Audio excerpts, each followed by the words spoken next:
they're building the new cross-county schools. As you can see, they've had such an incredible amount of rain here over the last 24 hours that there's so much flooding. I guess this morning, according to the sheriff of Polk County, Dwayne Ladwig, that the water was actually up here on Highway 66, and they actually had a pickup that was submerged in the water very early this morning. In Polk County in the last 24 hours, we've had anywhere between 3 to 8 to 8.5 inches of rain.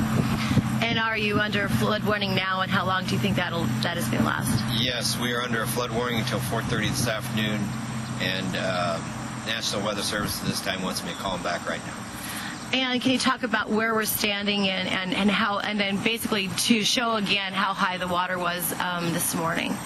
I was out here earlier this morning. The water was at least to right up here next to the gravel, because the reason is we had a vehicle in this water out here this morning, and a gentleman went in to hook it up to his wrecker, and he was up to shoulder high water.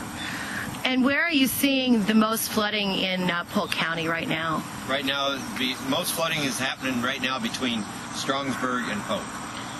And has anybody had to been evacuated, or is that a threat right now? No, we haven't had to evacuate anybody, or it's no problems with buildings or anything. It's just problems. We have a lot of roads at this time, water running over roads. Okay. And have you seen this much flooding in Polk County for a while, or is it?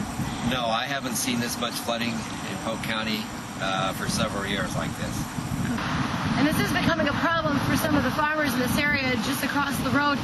One individual has been pumping the water out as fast as he can. He says if he can't get it off of at least 30 acres of flooded area, it's going to destroy his crop. Pumping the water, usually pumping the water off the field, because I got at least 30 acres underwater, and pumping it uphill down into the road ditch. And can you talk about what happens if you don't get your water pumped out today?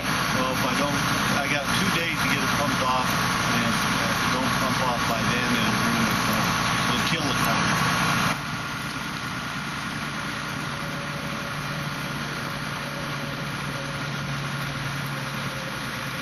Several years ago in the spring, I think it was 1993, we got a big rain in the spring, and we got this much rain. And how much rain do you think you've gotten right here last night? Well, the gauge was 6-inch gauge, and it was full. And there's also other areas here in Polk County where the flooding is really making an effect. We took a look at some of those places down by the river.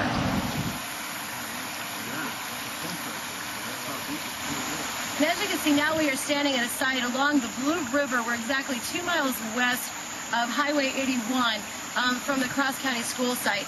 And as you can see, the bridge behind me is completely, the water is completely over the bridge. The fence lines are covered. Only the top wires are actually able to be seen. The water was actually quite a bit higher. Apparently earlier today, you can see in the background that it had come. But as you can see, I'm a good 100 feet away from the actual bridge itself, and I'm standing in water. So, as you can see, the flooding continues. Now, the sheriff has told us that he has just been notified that the flood warning will continue on until 9 o'clock tonight. He said that as long as there is water running over the road like there is here, that warning will be continued. And we'll have to wait and see what they're going to do. And then there's also discussion about maybe closing down this road. Obviously, it's impassable. You can't get through it. And it's a danger for any vehicles who try to pass through flood waters. They don't know how deep it is. They don't know how fast the water is moving, and people are reminded don't cross through moving water at any time, especially if you don't know how deep it is.